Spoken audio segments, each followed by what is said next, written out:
it goes without saying that anything that happens in the United States has an enormous impact on the rest of the world, last election, for example, and conversely, that's important to remember.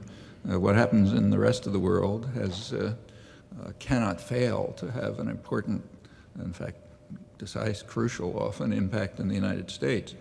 And that happens in several ways. For one thing, it sets constraints on what even the most powerful state can do. But in a more significant way, what happens elsewhere, like here, influences the domestic component of what the New York Times ruefully described as the second superpower, namely world public opinion, after the enormous protests against right before the Iraq invasion. And those protests were a critically important historical event. We should not forget why. First of all, their scale was quite unprecedented, but also it was the first time in hundreds of years of the history of Europe and its North American offshoots that a war was protested, and in fact massively protested, before it was officially launched. And that's a historic event, and it tells us a lot about where we've come, and should be encouraging, not depressing. Take, say, by comparison, the war, what's called the Vietnam War, actually the war against South Vietnam, that was launched by John F. Kennedy in 1962. It was brutal and barbaric from the outset. Began with bombing of unprotected civilian targets, chemical warfare to destroy food crops so as to starve out the civilian support for the indigenous resistance, programs to drive millions of people to virtual concentration camps or urban slums to eliminate the popular base for the resistance. By the time protests reached a substantial scale, 1967, the highly respected and quite hawkish Vietnam specialist and military historian Bernard Fall wondered, quoting him, whether Vietnam as a cultural and historic entity would escape extinction as the countryside literally dies under the blows of the largest military machine ever unleashed on an area of this size. It was particularly South Vietnam, which was always the main target of the U.S. assault. And when protest finally did develop, many years too late, it was mostly directed against the peripheral crimes, the extension of the war to the north and the rest of Indochina. These were terrible crimes, but lesser ones.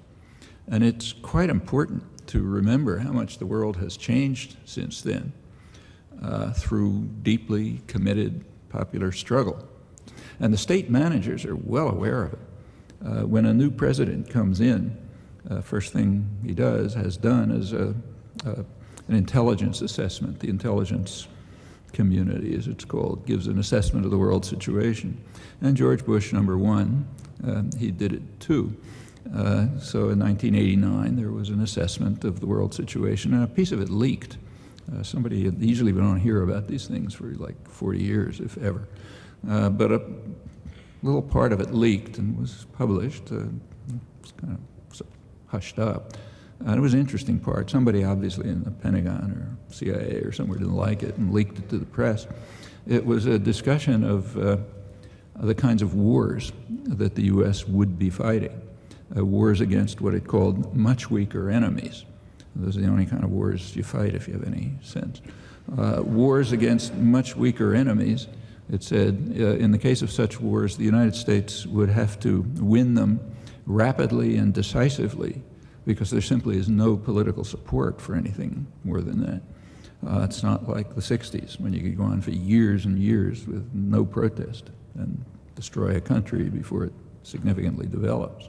Well, that's significant. I mean, the world is a pretty awful place, and you can look at it and get pretty depressed, but it's far better than it was yesterday. And that's not only with regard to the unwillingness to tolerate aggression, but also in innumerable other ways, many of which we now just take for granted. which is good. We should take them for granted, but we should also remember that not many years ago it wasn't like that. There are very important lessons, and they should always be foremost in our mind. If we had a little more time, I had intended to say a couple of words about Canada's role in the Indochina Wars, which is pretty interesting, but I'll skip that. I'll say I'm being polite. But you should know about it if you don't already. It's pretty ugly. Without forgetting the very significant progress towards more civilized societies, which has taken place in the past years, and crucially the reasons for it, namely popular engagement and struggle, let's focus nevertheless on the present and on the topic that was suggested for this evening, the notions of imperial sovereignty that are now being crafted. It's not surprising that as the population becomes more civilized, power systems become more extreme in their efforts to control the great beast, as the founding fathers of U.S. society called the people, the hated and feared people. The conceptions of popular sovereignty that are being crafted by the radical statist reactionaries of the Bush administration are in fact so extreme that they've drawn unprecedented criticism in the most sober and respected establishment circles. Actually, pretty helpful to people like me. Instead of quoting, sort of far out types, you can quote the most respectable mainstream journals, and they're saying more, stronger things than you might have said yourself. The administration's ideas of presidential sovereignty were transmitted to the president by the newly appointed Attorney General, Alberto Gonzales. At that time, he was the president's counsel, and he's depicted now as a moderate in the press. His views on this are discussed by the very respected constitutional law professor, Sanford Levinson, in the current issue of the Journal of the American Academy of Arts and Sciences. You can't get more respectable than that. Levinson writes that the conception being crafted by the Justice Department, transmitted by Gonzales, is based on the principle that, quoting, there exists no norm that is applicable to chaos. And that quote, as Levinson comments, is from Carl Schmitt, who was the leading German philosopher of law during the Nazi period. Levinson describes him as the true eminence grise of the Bush administration. The administration, advised by Gonzales, has, quoting Levinson, has articulated a view of presidential authority that is all too close to the power that Schmitt was willing to accord his own Führer. One rarely hears words like that from the heart of the establishment. The same issue of that super respectable journal has an article by two leading strategic analysts on what's called the transformation of the military. It's another component of the new doctrines of imperial sovereignty that are being crafted. That's the rapid expansion of offensive weaponry, including the militarization of space, in this case joined apparently by Canada, and other measures that are designed to place the entire world at risk of instant annihilation. And these have elicited the anticipated reactions by potential targets, Russia and China, who are developing their own offensive weaponry in order to overwhelm it. These two analysts conclude that the U.S. programs may lead to, in their words, ultimate doom. And they express their hope that a coalition of peace-loving nations will coalesce as a counter to U.S. militarism and aggressiveness, a coalition led by China. We've come to a pretty pass when such sentiments are voiced in sober and respectable circles, which aren't given to hyperbole, and when their faith in U.S. democracy is so slight that they look to China to save us from marching towards ultimate doom. And it's up to the second superpower to decide whether that contempt for the great beast is warranted. Well, going back to Gonzales, the President's counsel then, he transmitted to the President the conclusion of the Justice Department that the President has the authority to rescind the Geneva Conventions. It's the supreme law of the land under the U.S. Constitution and the foundation of modern international humanitarian law. And Gonzales advised the President that this would be a good idea. In his words, it substantially reduces the threat of domestic criminal prosecution of administration officials under the War Crimes Act of 1996, which carries the death penalty for grave breaches of the Geneva Conventions. So he better rescind them quickly. Well, we can see right on today's front pages why the Justice Department was right to be concerned that the President and his advisors might be subject to the death penalty under the laws passed by the Republican Congress in 1996, and of course under the principles of Nuremberg, if anyone took them seriously. 2 weeks ago, on the front page of the New York Times, prominently displayed, was a picture of Fallujah General Hospital. The accompanying story said, patients and hospital employees were rushed out of rooms by armed soldiers and ordered to sit or lie on the floor while troops tied their hands behind their backs. And that's what the picture shows, armed soldiers standing over people lying, patients and doctors lying on the floor with their hands tied behind their backs. And that's described in the stories, in the front page stories, an important achievement. Quote, New York Times, it shut down a propaganda weapon for the militants. Fallujah General Hospital had been producing a stream of reports of civilian casualties, and these inflated figures, I mean inflated because our leader so declares, were inflaming opinion throughout the country. Fixed establishments and mobile medical units of the medical service may in no circumstances be attacked and shall at all times be respected and protected by parties to the conflict. So page 1 of the world's leading newspaper is cheerfully depicting war crimes for which the political leadership could be sentenced to death under U.S. law. No wonder that the Attorney General warned the President as his counsel that he should use the constitutional authority that the Justice Department concocted to rescind the supreme law of the land, adopting the concept of presidential sovereignty devised by Hitler's primary legal advisor, the true eminence grise of the Bush administration, according to a distinguished conservative authority on constitutional law, writing in perhaps the most respectable and sober journal in the country. Well, the world's greatest newspaper also tells us, quoted, that the U.S. military achieved nearly all their objectives in Fallujah well ahead of schedule, leaving much of the city in smoking ruins. But it was not, I'm quoting it, but it was not a complete success. Why? There was little evidence of dead pack rats in their warrens or the streets. Those are their words, not mine. They did find a body of a dead woman, although it's not known whether she was an Iraqi or a foreigner. That's the only question that's raised, and apparently the only one that comes to mind. This is all right in the front pages of the world's greatest newspaper. The front page account also quotes a Marine commander who says, it ought to go down in the history books. Perhaps it should. If so, we know very well on what page of history it'll go down and who will be right beside it, along with those who praise it or, for that matter, even tolerate it.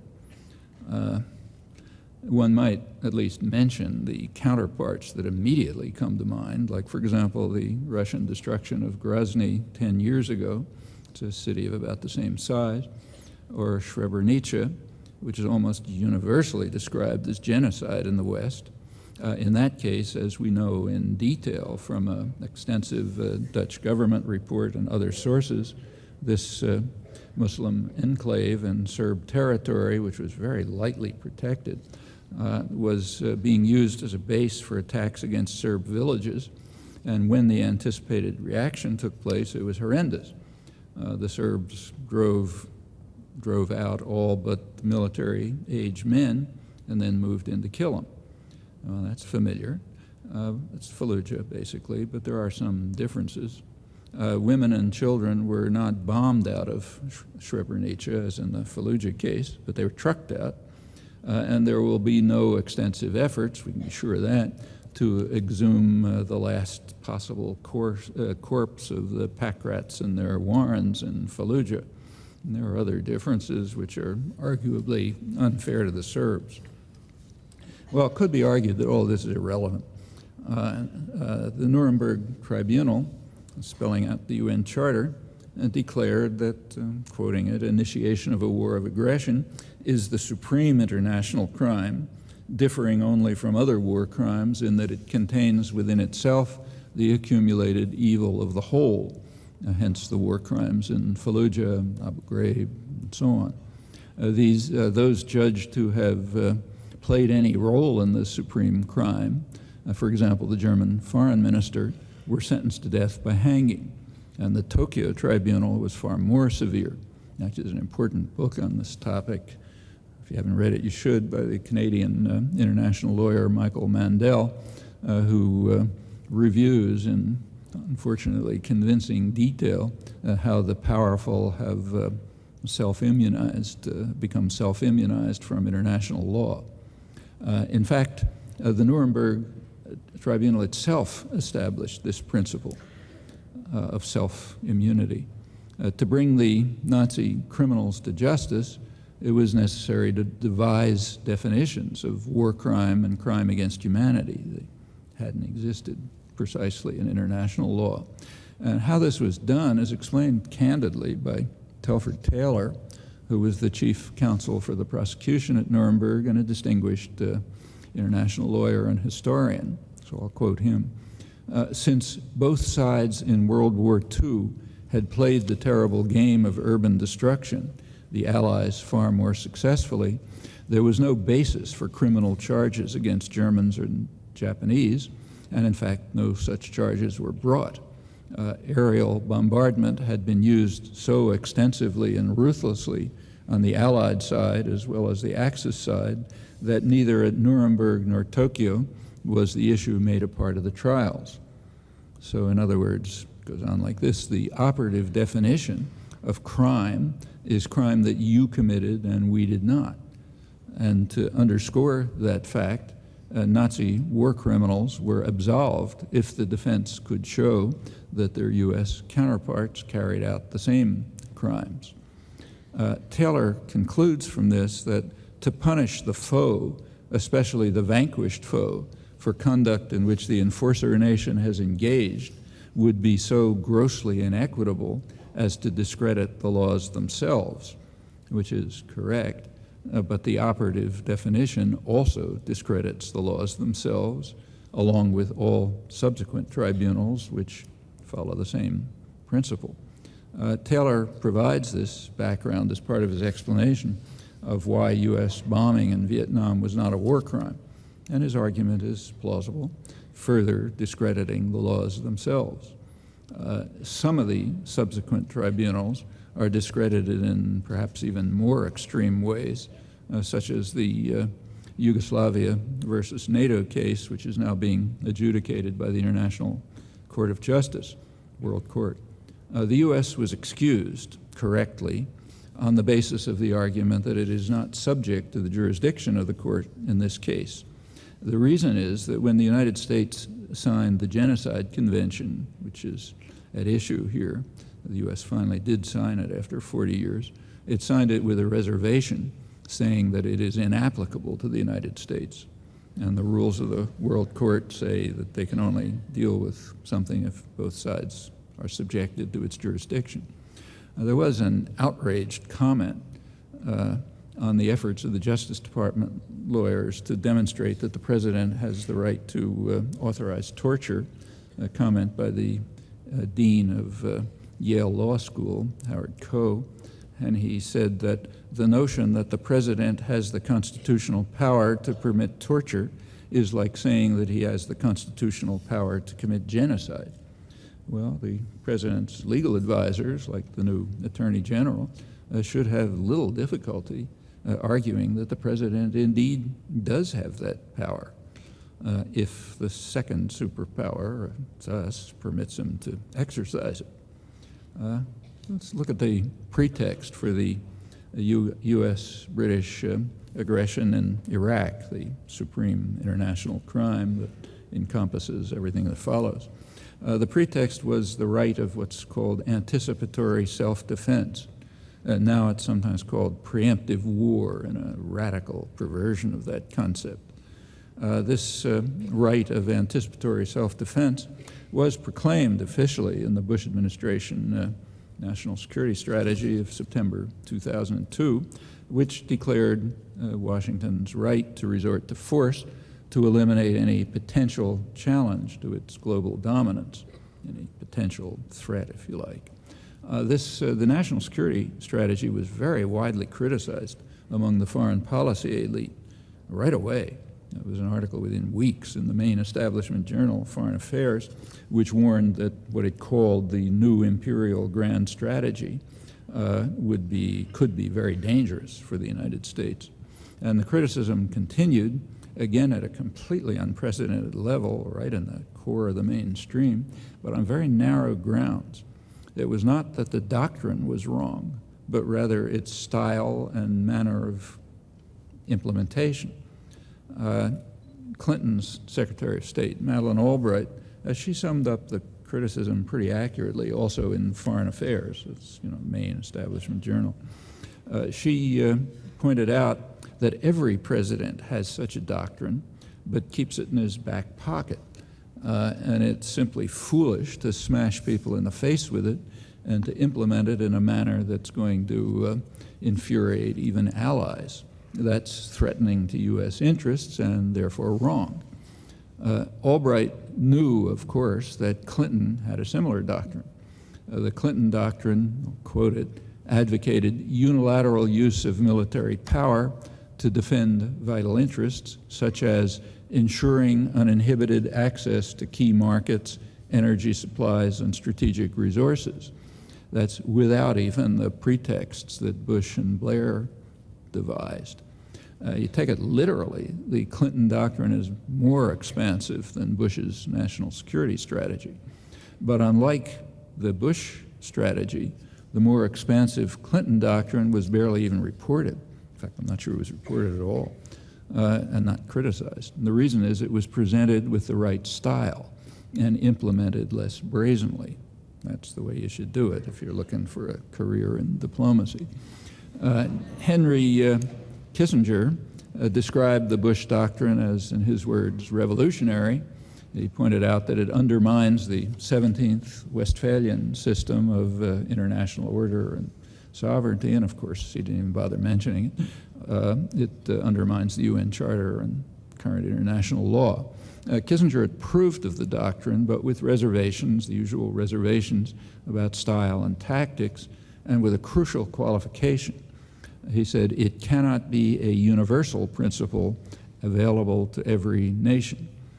Rather, the right of aggression must be reserved to the United States, perhaps delegated to chosen clients. So we must forcefully reject the principle of universality, the principle that we apply to ourselves, the same standards we apply to others, more stringent ones if we're serious.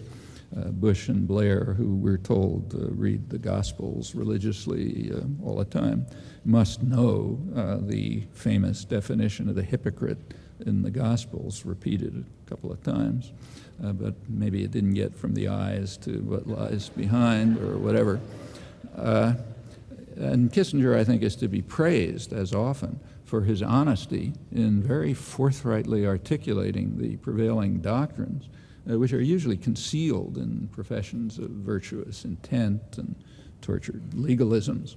And Kissinger also understands his educated audience. As he doubtless expected, there was no reaction. Well, his understanding of his audience was illustrated again rather dramatically just a couple of months ago, last May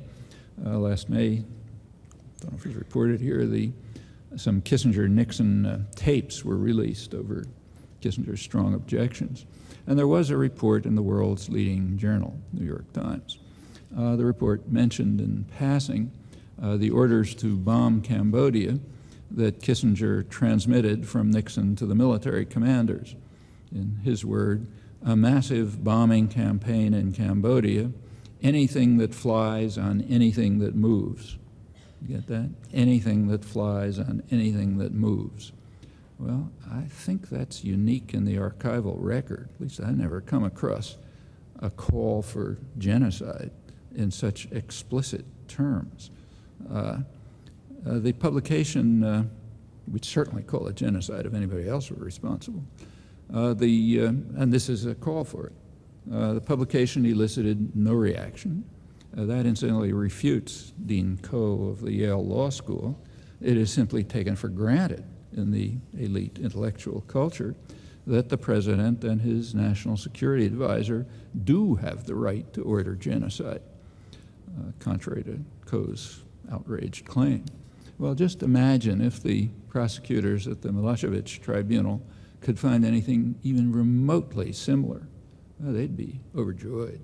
Trial would be over, several life sentences, death penalty if it adhered to U.S. law. But remember, that's them, not us.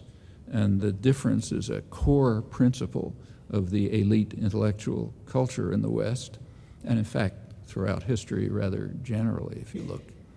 The principle of universality is the most elementary of moral truisms. It's the foundation of just war theory and, in fact, of every system of morality, which is why it is repeated over and over again in the Gospels. Rejection of moral truisms is a fundamental principle of intellectual culture, so deeply rooted as to be invisible. And just to illustrate again how deeply entrenched it is, that's the world in which we live, incidentally. It's not some exotic thing on Mars. Let's return to the principle of anticipatory self-defense, which is adopted as legitimate by both political organizations in the United States and across virtually the entire spectrum of articulate opinion, that's usual margins. The principle has some immediate corollaries. So if the United States is granted the right of anticipatory self-defense against terror, then certainly Cuba, Nicaragua, in fact, a long host of others, have been entitled for years to carry out terrorist acts within the United States, because there's no doubt about U.S. involvement in very serious terrorist attacks against them, extensively documented in impeccable sources. In the case of Nicaragua, even condemned by the World Court and the Security Council in 2 resolutions that the U.S. vetoed, with Britain loyally abstaining. The conclusion that Cuba and Nicaragua, among many others, have long had the right to carry out terrorist atrocities in the U.S., that conclusion is, of course, utterly outrageous and advocated by no one. And thanks to our own self-determined immunity from moral truisms, there's no fear that anyone will draw the outrageous conclusions that follow from our doctrines. And there are actually still more outrageous ones. So I don't know anyone, for example, who goes out in the streets every December 7th to celebrate Pearl Harbor Day by applauding the fascist leaders of Imperial Japan. But by our standards, it's exactly what we should be doing.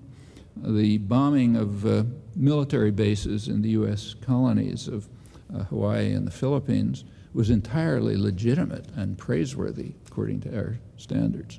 The Japanese leaders knew very well that B-17 flying fortresses were coming off the Boeing production lines, and they were surely reading the U.S. press and very familiar with the very public discussions in the United States at the time, explaining how these planes could be used to incinerate Japan's wooden cities in what was called a war of extermination, flying from Hawaiian and Philippine bases. And that's a far more powerful justification for anticipatory self-defense than anything conjured up by Bush and Blair and their associates and supporters. Well, fortunately, we're once again protected from such conclusions by the principled rejection of elementary moral truisms. It's very easy to continue, but too easy, in fact, so I won't go on with some other examples I was going to go into. But all of this, cite examples at length. It's hard to find an exception. It does leave open a crucial question. How does the great beast react? That is the domestic U.S. counterpart of the second superpower. Well, there's a conventional answer. That is that the population approves of all of this, as was just shown again by the election of George Bush, leading to 150,000 people trying to come north. But they're misunderstanding what happened. And as is often the case, a closer look is helpful. So let's take a slightly closer look. The winning candidate last November received about 31% of the eligible vote, the loser 29%. The results were very close to what they had been in the year 2000, virtually the same red and blue states, as they're called. A few percentage shift in the vote, which is almost a random event, would have meant that Kerry had won, also telling us nothing about the country and the electorate. The reason is that issues of substance were very consciously kept out of the campaign. You have to remember that political campaigns are designed by the same industries that sell toothpaste and cars and so on. It's not an exaggeration. They're run by the public relations industry. What is their professional concern and their regular vocation? Well, it's not to provide information. Their goal, rather, is deceit. And that's not a secret. Every time you turn on the tube, you see it. Hundreds of billions of dollars a year are spent in what's called advertising, which does not, say, list the properties of next year's cars, as would happen in an unimaginable market society based on what you study in economics courses, informed consumer choice. That's a total myth. Just take a look at the advertising. It tells you why. The point is not to present information, it's to deceive you. That's why the car, they don't, like GM doesn't tell you, here's what I'm going to produce next year. It takes, 1 minute, no money. What it does is show the car with a, sexy model in it, or a sports hero, or, doing some ridiculous thing like climbing up a sheer cliff or something like that.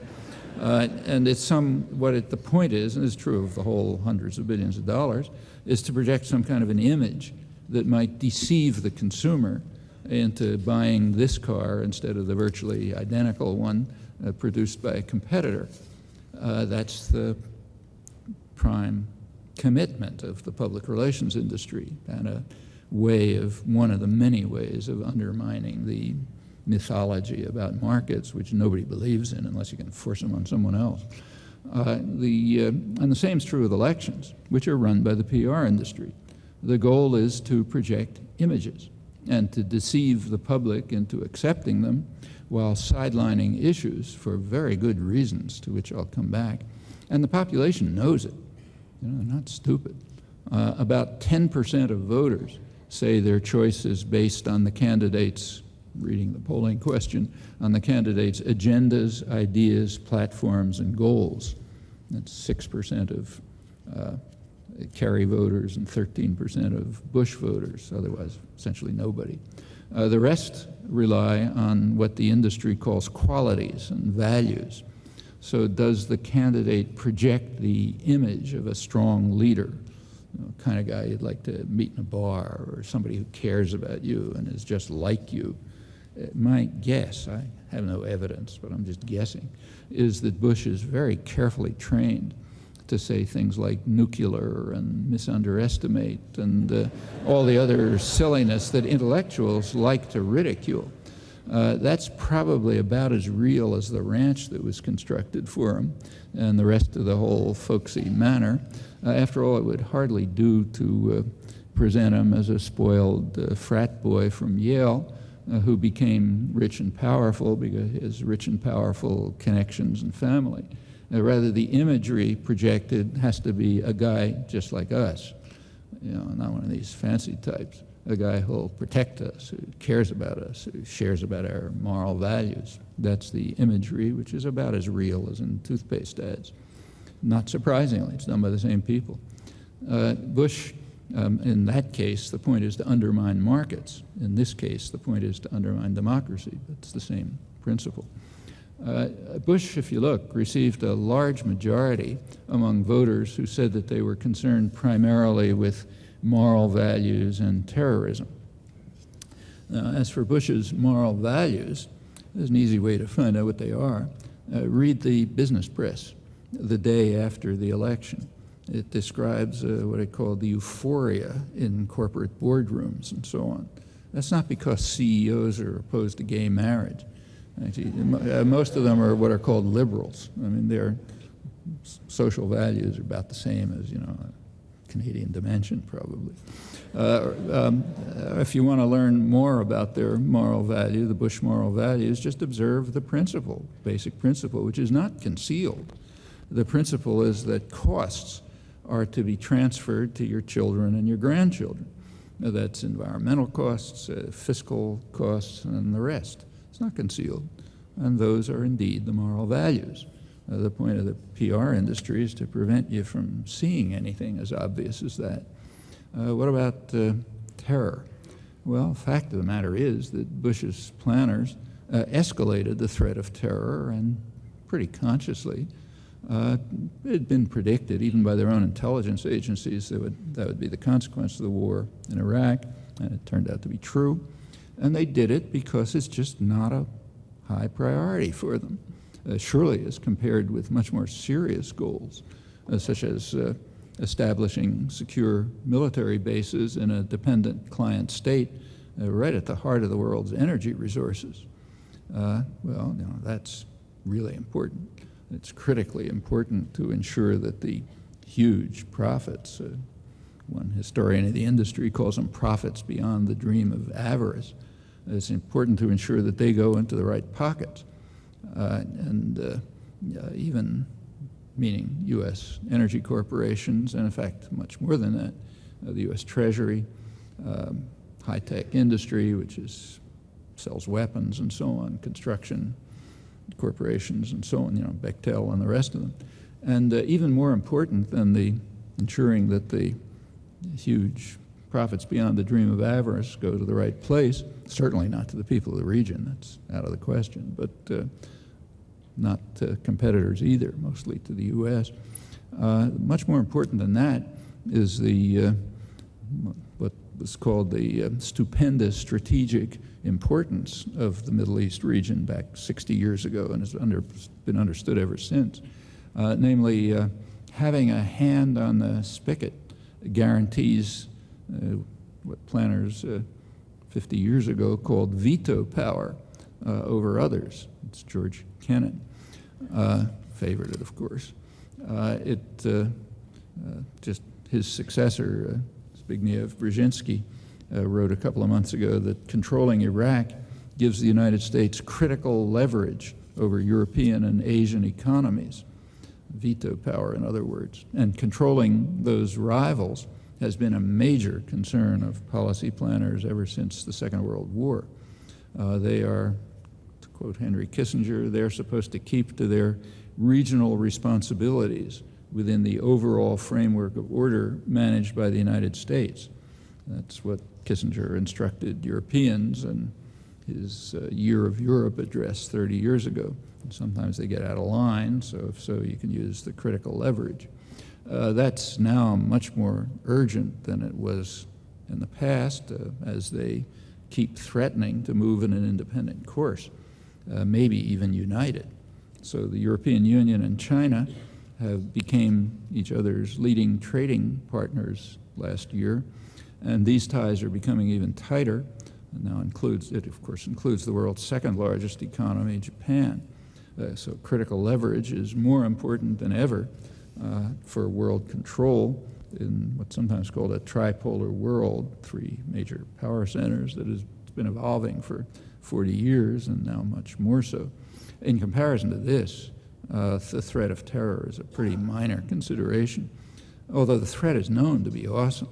Long before 9/11, it was clearly understood and written about in technical publications that sooner or later the jihadist terror that was organized by the U.S. and its allies in the 1980s is likely to combine with weapons of mass destruction, which could have horrifying consequences, but it's just not a high priority. Those who thought they were voting for somebody who's going to protect them from terror and has their moral values are severely deceived. Well, U.S. public opinion is actually studied with great care and depth, and we know a lot about it. There were major studies released by the most prestigious outfits right before the election, and they showed that people planning to vote for Bush assumed that the Republican Party shared their views, even though the party explicitly rejected them, as was shown. And pretty much the same is true of Kerry supporters. It's modified slightly if you give a very sympathetic interpretation of occasional vague statements that most voters had probably never even heard. The major concerns of Kerry supporters were the economy and health care, and they assumed, falsely as it turns out, that he shared their views on these matters, just as Bush voters assumed, falsely, that the Republicans shared their views. So, to summarize all this, among those who bothered to vote, they mostly accepted the imagery that was concocted by the PR industry, just as in the non-existent markets that were taught about in economics courses.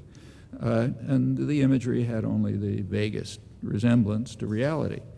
That's, of course, apart from the more wealthy, who do tend to vote their class interests, apparently even more so in 2004 than 2000, which probably accounts for most of the small difference between these 2 years. Well, what about actual public attitudes? That's crucially important, especially for those who want to change the world. Well, again, right before the election, October, major studies were released reporting public attitudes in the United States.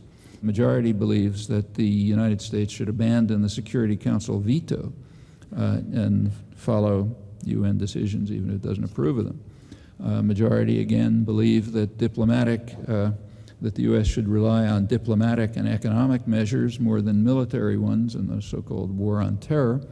And here's a crucial one: the U.S. should use force only if, I'm quoting, there is strong evidence that the country is in imminent danger of being attacked. That means a large majority reject the bipartisan consensus on so-called preemptive war and adopt a rather conventional interpretation of the UN Charter. Overwhelming majorities of the public favor the expansion of purely domestic programs, primarily health care, it's 80%, but also expanded aid to education and expanding Social Security, also like 60, 70%. That's been found for years in the same studies carried out by the most reputable organizations that monitor public opinion. In other mainstream polls, 80% favor universal health care. That's something that's also been true for a long time.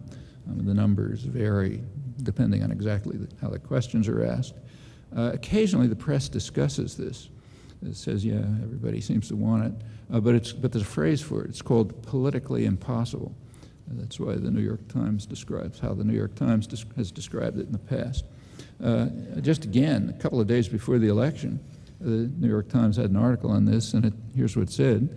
It says, there is so little political support for government intervention in the healthcare market in the United States. That's not universal health care, but any government intervention in the healthcare market. There's so little political support for it that John Kerry took pains in a recent presidential debate to say that his plan for expanding access to health insurance would not create a new government program. That is what the large majority of the population want. But it's politically impossible, and that's correct. It's opposed by the insurance companies, the pharmaceutical industry, and Wall Street, so it's therefore politically impossible in a country where the elite doesn't not only doesn't pretend that it's a democracy, but doesn't want it to be. So like if 80% of the population wants something, it's politically impossible and has no political support if it's not supported in the places that matter. Well, I could go on with these studies, which are quite interesting, but one interesting thing about them is that they are held by people in virtual isolation. They rarely hear them. They probably regard them as idiosyncratic, like I'm the only person in the country who thinks this. They don't enter into political campaigns. They only enter very marginally into articulate opinion in the media and journals, and the same extends to other domains. And it raises quite important questions about what we call a democratic deficit when we're talking about others. Some of these cases are very revealing.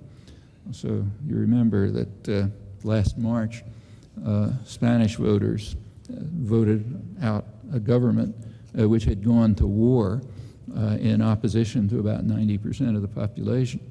Well, when the Spanish government did go to war, joining the U.S. over huge, almost universal objection, it was very highly praised in the United States and Britain and much of the West because it was described, as you remember, what was called the New Europe, the hope for the future, the hope for democracy, namely countries that, if you look at the criterion that distinguished the good guys, New Europe, from the bad guys, Old Europe, it was very straightforward, almost impossible to miss. It took real dedication to the party line to miss it, and it was universally missed almost. The criterion was if a government takes the same position as the overwhelming majority of the population, it's Old Europe, the bad guys, as it doesn't have democratic credentials. That was the term that was actually used. On the other hand, if the government follows the orders from Crawford, Texas, and overrules the vast majority of the population, around 90% in Spain's case, then it's the hope for the democratic future. It tells you a lot about the conception of democracy. Well, last March, Spanish voters voted out that government, and they were bitterly condemned for appeasing terror, and you remember all of that. I didn't see anybody point out that the voters in Spain took almost exactly the same position as about 70% of Americans south of the border. About 70% of people in the United States were in favor of what I just said, transferring authority for reconstruction, security, political transfer in Iraq to the United Nations. In fact, that had been true for about a year at that time. And that's what the Spanish voters voted for. They didn't vote for pulling out the troops. They said leaving them there only under UN authority. Well, there's a difference between Spain and the United States. In Spain, people knew what public opinion was. In the United States, to find it out, you got to do a research project. It's there, but you got to do some work. And in Spain, people could vote for it. In the United States, completely off the electoral agenda. It's really important to keep issues out of the electoral agenda because of popular attitudes.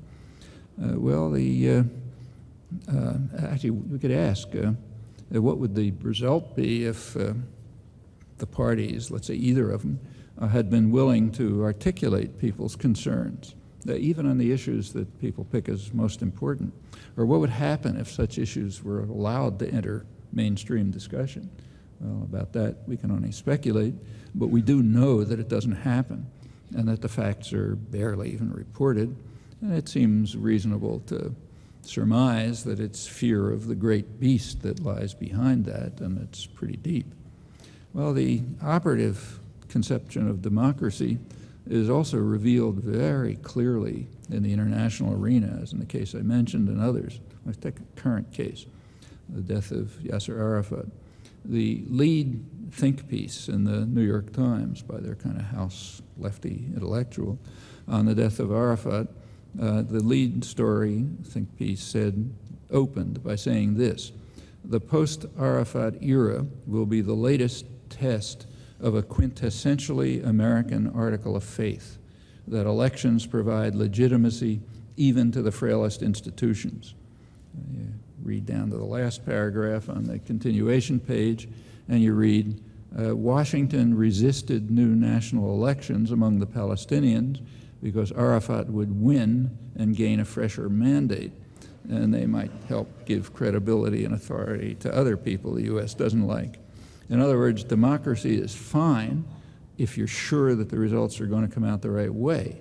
That's the quintessential faith.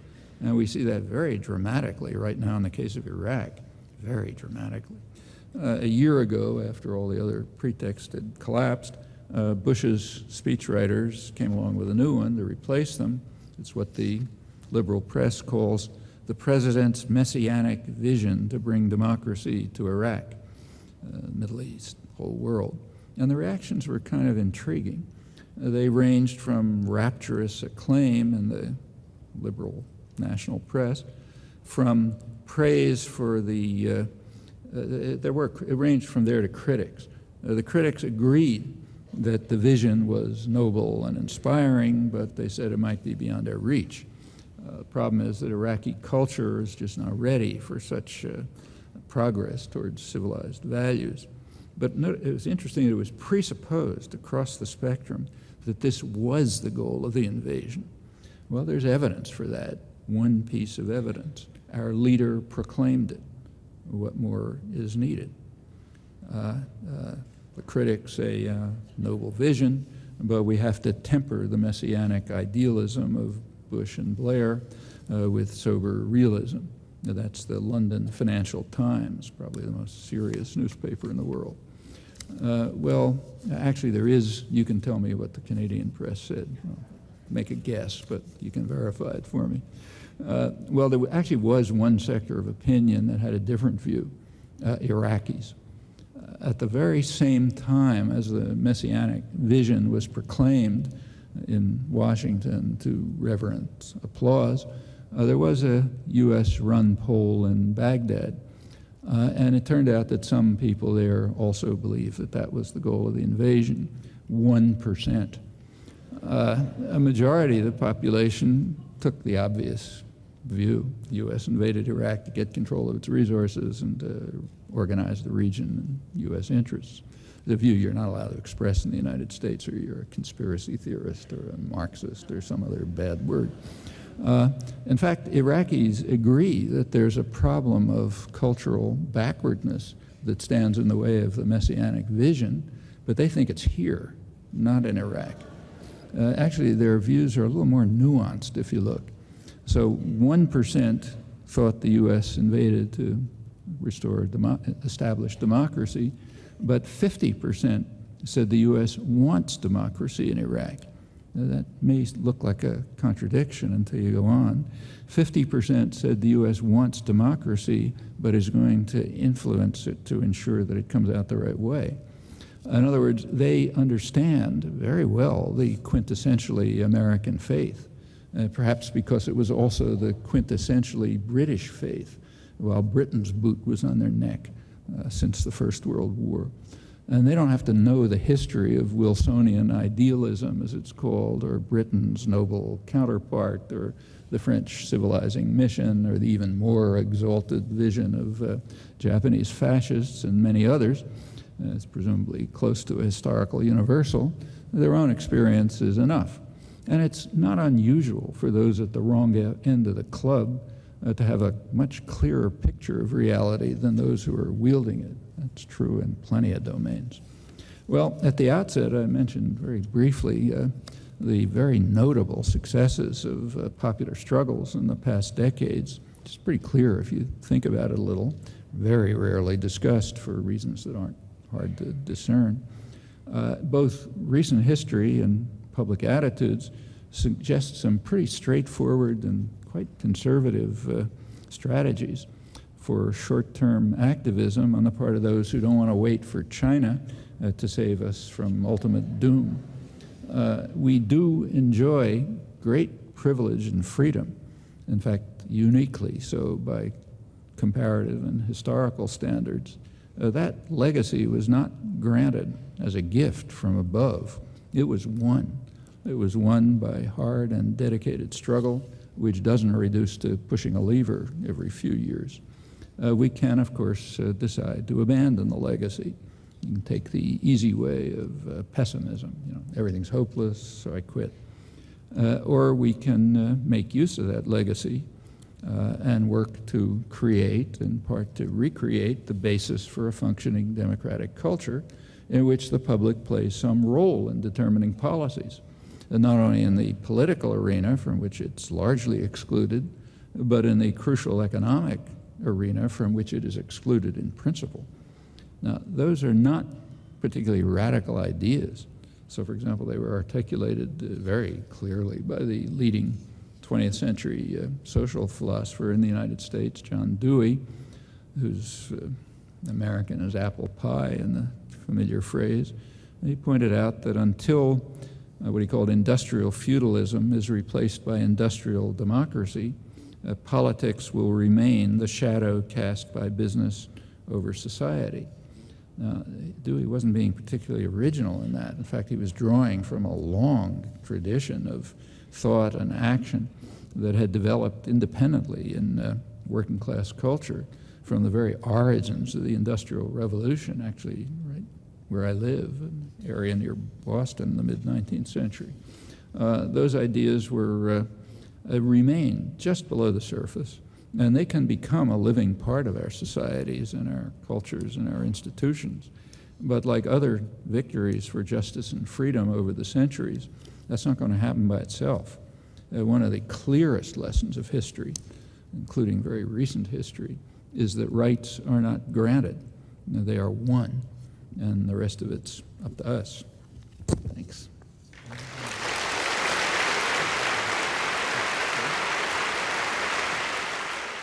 What very, very practical ideas or suggestions you can give us, which we in this hall can take with us as we go out of this hall, to change the trend of governments that is taking us to the precipice of disaster? I think it's pretty simple. And in fact, I think we all know it. We have to create, in part recreate, a functioning democratic society in which people's opinions matter, in which people participate and in deciding matters that are important to them, whether it's in the political arena or sooner or later the economic arena. And that's not, it's not something you do every couple of years when there's some personalized electoral, extravaganza going on to divert your attention. That's something you do every day. If you want to build, one of the parts of these efforts is to build electoral alternatives. It's not the whole story, it's one part of them. But that's something you have to be doing every day, at the local level, regional levels, on all kind of issues and so on. When you get enough of that happening, then you get an electoral alternative. And, it's not a very exotic suggestion. And in fact, for us, it's particularly easy. I mean, it happens in other places. Like, say, take the second biggest country in the hemisphere. A couple of years ago, they had a presidential election which was democratic at a level that we can't even dream of. I mean, the population elected a person from their own ranks. Pretty impressive figure. Had no higher education, peasant, union leader, steel worker. And they were able to do it because there were mass popular organizations functioning, not every couple of years when the extravaganza takes place, but constantly. Like, say, the landless workers movement. I'm talking about Brazil. The landless workers movement is probably the most important popular movement in the world. And it's there all the time, undertaking its activities. The Workers' Party has all kinds of defects and flaws, but it's a mass popular organization which is working all the time, and you can participate in it. And the same is true of other associations, the unions, professional associations, and others. Well, that's the basis for democratic culture. And it's a lot harder to create in Brazil than here. I mean, they have to face things we don't have to worry about, like a very repressive and violent state. The huge amount of extreme poverty, high levels of illiteracy, the threat from international financial capital, which wants to destroy the country if it goes in that direction. We don't have to face any of those problems. They weren't going to be sent to torture chambers or assassinated and so on and so forth. For us, it's easy. If we don't do it, it's our own fault. You stated that elections provide legitimacy to even the frailest institutions. Without the legitimacy of legitimate elections, our democratic institutions are frail indeed. I'm sure you would agree with that. So I'm wondering, since there's widespread evidence that the recent election in the United States was stolen by the Republican Party, what do you think it will take for the media, or possibly the Democratic Party, to intervene and recount the vote? And if this proved to be true, that the election was stolen, what would you expect to happen? Well, first of all, just to remind you, I wasn't the one who said that legitimacy is given to the frailest of institutions by election. That's what the big think piece in the New York Times said, and described as the quintessential American faith, that elections, but as they pointed out, maybe inadvertently in the same article, that's not the quintessential American faith. The quintessential faith, you read the last paragraph, is that elections give legitimacy if they come out the right way, otherwise not. So that wasn't me, that was the New York Times. About there's kind of an industry developing now trying to show that the election was stolen in the United States. And a lot of my friends are involved and close associates and so on. I think they're being seriously misled. For the reasons that I mentioned, the elections in the United States had about as much significance as flipping a coin to pick the king, because issues were kept out and the public was kept out. Now, if it turns out that you're flipping a coin and the coin was a little bit biased, it's not nice, but it's not the problem. I mean, the problem is whether if the coin had been, say, biased the other way, and Kerry was in the White House, it doesn't tell you anything more about the country. The elections are still illegitimate. So there's no difference if Gore had won the election in 2000? There'd we would be still different. be exactly the same place we are today, sir? No, there are different policies, but you flip a coin for two kings, they may carry out different policies too. I would say that Bush is acting like a king. I don't think Kerry would be doing the same thing. I disagree. That's traditional.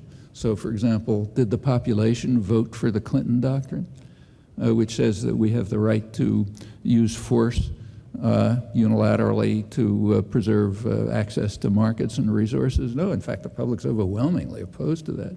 And so on down the line. You take a look at public attitudes, they are so far to what we call the left of both parties that they can't even be reported, let alone enter into the discussion or elections. And that tells us that the elections, yes, parties differ, as two kings may be different, but that's not the issue. The issue, it is an issue, but a minor one. The real issue is, can we create a functioning democratic society so we don't have to wait for China to save us from ultimate doom, for example? I wanted to ask you about the political definition of totalitarianism and how closely it can currently relate to the situation in the States. And I'm talking about the sense of alienation that a lot of people have when they have no time to get together or feel a sense of community, and the Patriot Act, which I think is quite similar to the fire decrees of Germany, 1933. Look, let's talk about both of those things. The Patriot Act is a bad thing, okay? But, let's look at it in context. Bad as it is, it doesn't come even close to what Woodrow Wilson did, what's called Wilsonian idealism, which just crushed the labor movement, independent thought, kicked thousands of people out of the country and so on, and really pretty much silenced the country for 10 years. In fact, it doesn't come close to what the Kennedy, Johnson, and Nixon administrations did. Not that far back, what was called COINTELPRO, the programs carried out by the National Political Police, the FBI, under presidential direction, which were aimed at really seriously silencing discussion and criticism all across the board.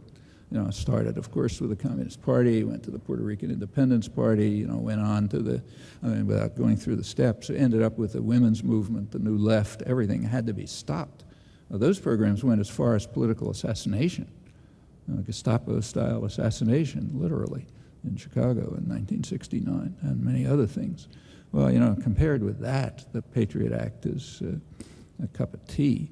You know, it's a problem if you have to survive assassination attempts, or if you're going to be thrown into a torture chamber or something like that. We don't have those problems.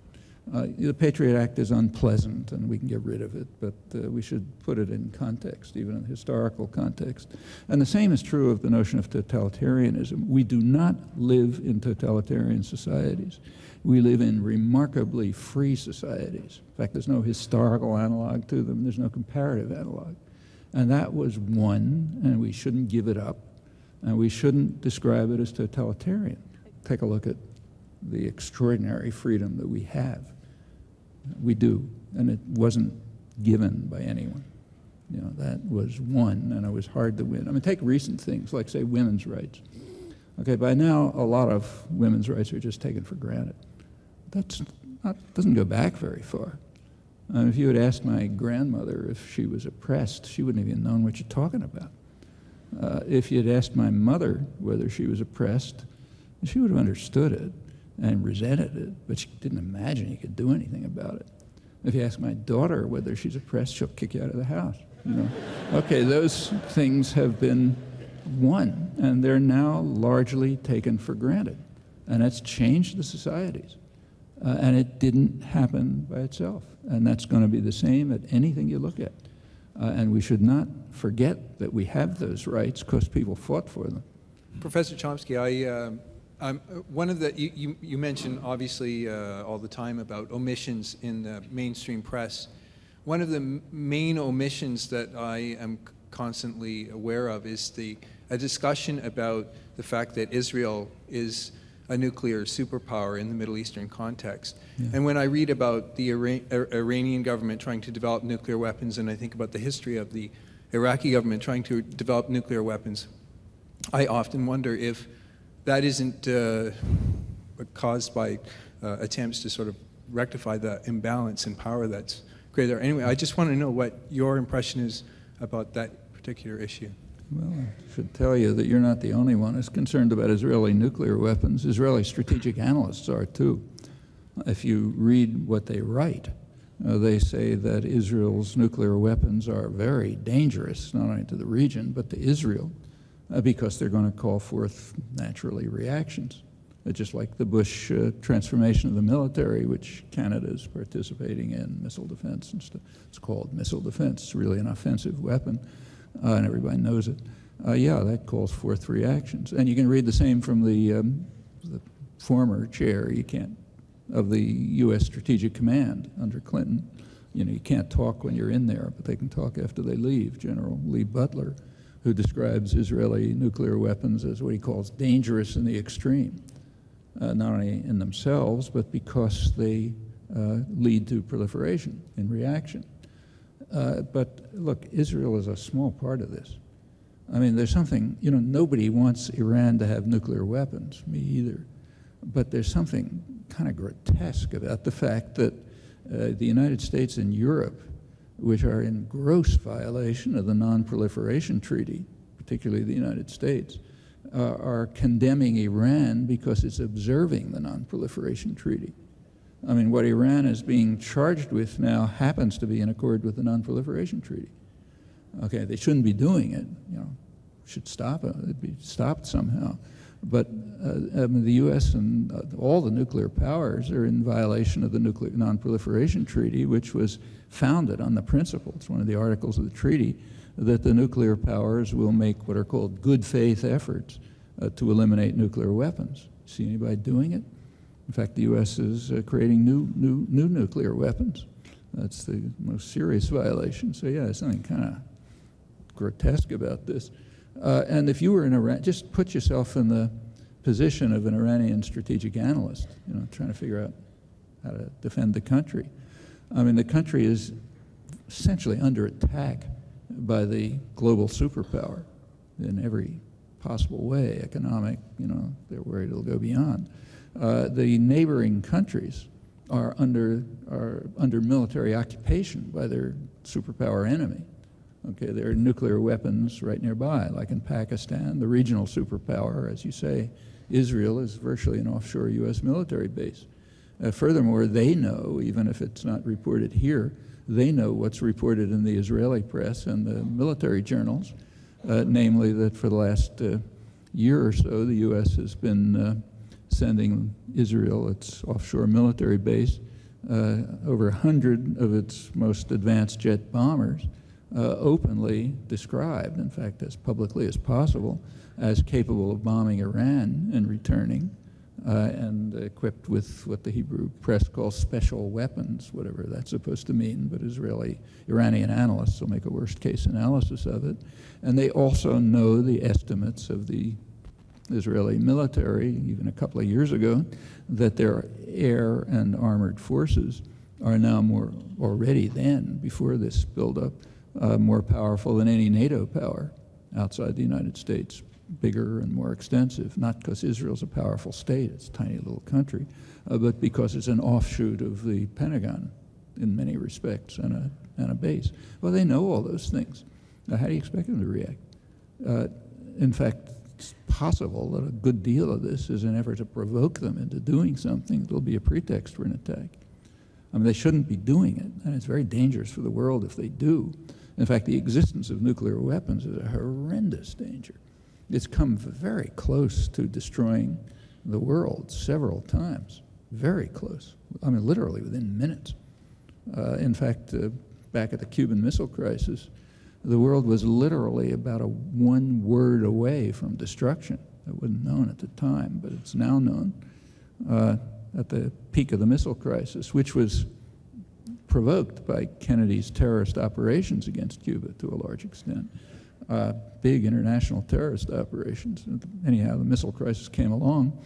Right at the peak of it, the tensest moment, the U.S. was imposing a quarantine around Cuba.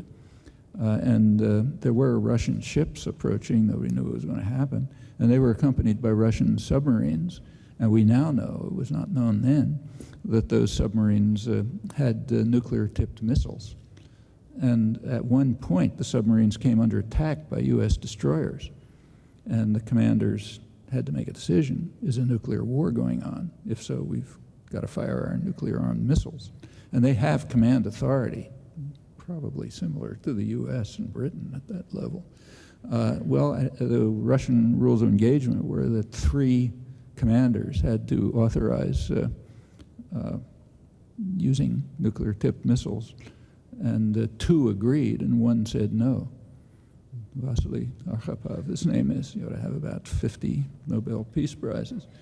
So they didn't use them. And if they had used them, the U.S. would surely have retaliated. And, then it goes on kind of like automatically up to what Eisenhower had called the destruction of the Northern Hemisphere. And that's not the only time that we were that close. I mean, the current militarization of space programs, like what's ridiculously called missile defense, first strike weapon, as everyone knows, those systems are compelling the Russians, and pretty soon the Chinese, to build up offensive nuclear forces. Russian military expenditures probably tripled during the Bush years, to build up offensive military weaponry of new and more sophisticated kinds, which is on hair-trigger alert, means under automated control, computer control. Well, those systems just don't work. U.S. systems, which are far more sophisticated, give a huge number of false messages.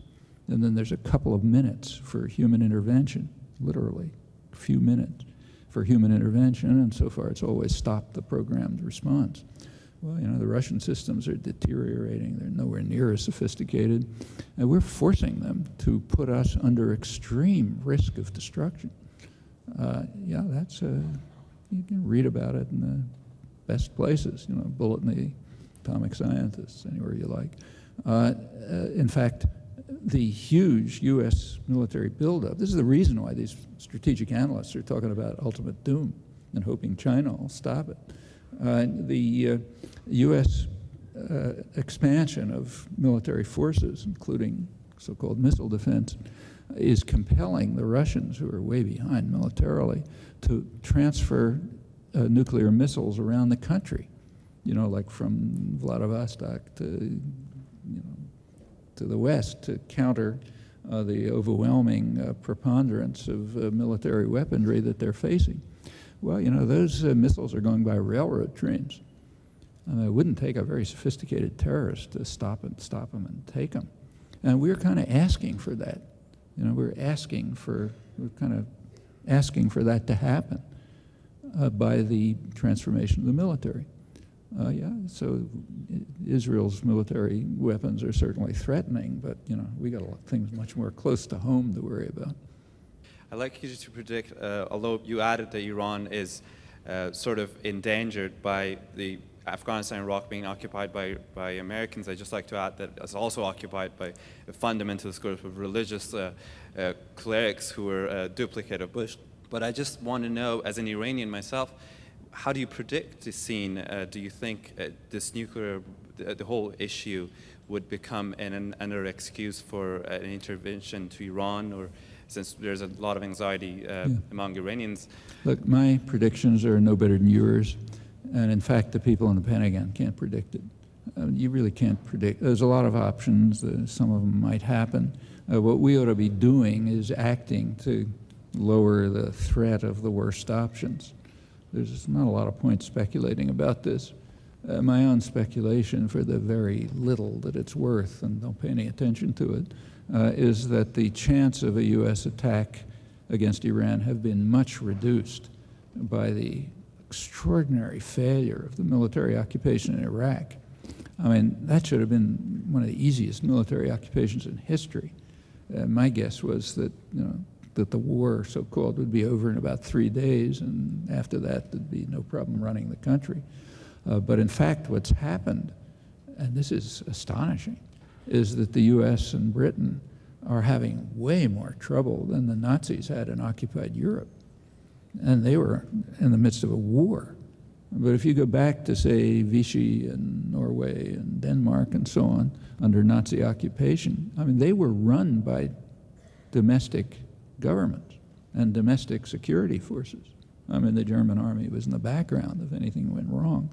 But they didn't run it. It was mostly run by the local authorities, who had plenty of political support, under the collaborationist. I mean, now we condemn them, collaborationist governments, but they regard as pretty legitimate by most of the populations.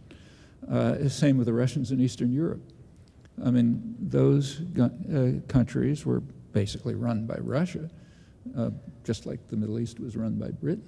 But they had their own governments, their own security forces. They did almost everything. If anything totally got out of hand, like in Hungary or Czechoslovakia, the Russian army would move in, but not much trouble. Nothing like what the U.S. and Britain have succeeded in stirring up in Iraq, which is totally unexpected. Nobody could have predicted that. And it happened.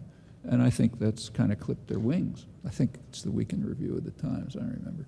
The kind of big story about how the hawks in Washington, there aren't, some nice headline, which I forget, about how, the hawks in Washington aren't flying the way you think they are. Well, that's probably true, because they've run into so much trouble that they've got to back off. Speculation, not worth much, is they're not going to carry out the activities that they were planning. Like I'd suspected, my own guess back before they were right at the eve of the Iraq War, was that it would work like a dream, kind of like the Nazis in Europe. And then the next place they'd attack would be the Andes.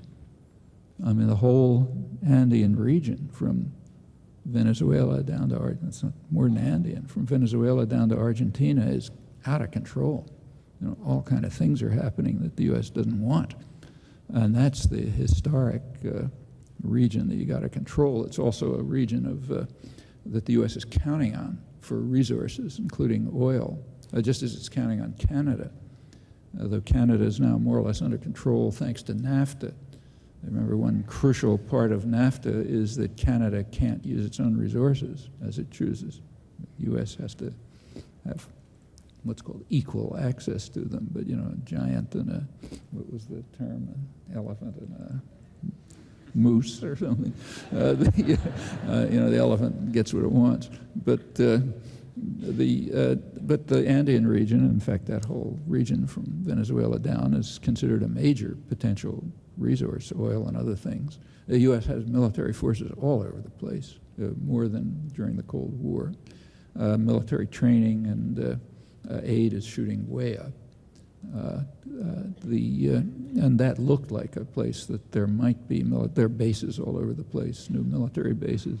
I mean, it looked like that could be a next target of intervention, but now I don't think it's so likely. They've got too much trouble on their hands.